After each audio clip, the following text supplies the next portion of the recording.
الحمدللہ وحدہ والصلاۃ والسلام علی من لا نبی بعد۔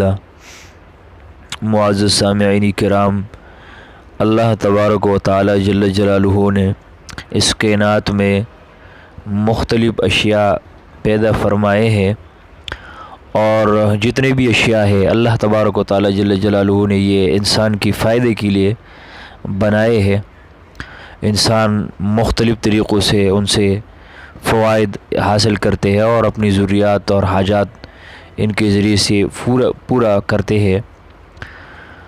تو انہی حیوانات کا ایک حصہ جنہیں حشرات الارض کہتے ہیں، جو زمین پر مختلف قسم کے رینگنے والے اڑنے والے جانور ہوتے ہیں، جس طرح کہ سام، بچھو ہے، اور اسی طرح دیگر حشرات الارض ہے۔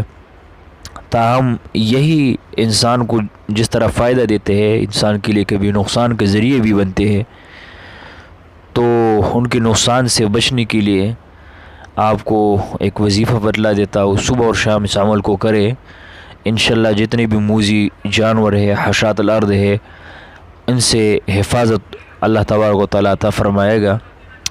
وہ یہ کہ آپ صبح اور شام اعوذ بکلمات اللہ التامات من شر ما خلق اس دعا کو صبح اور شام 3 بار پڑھا کریں۔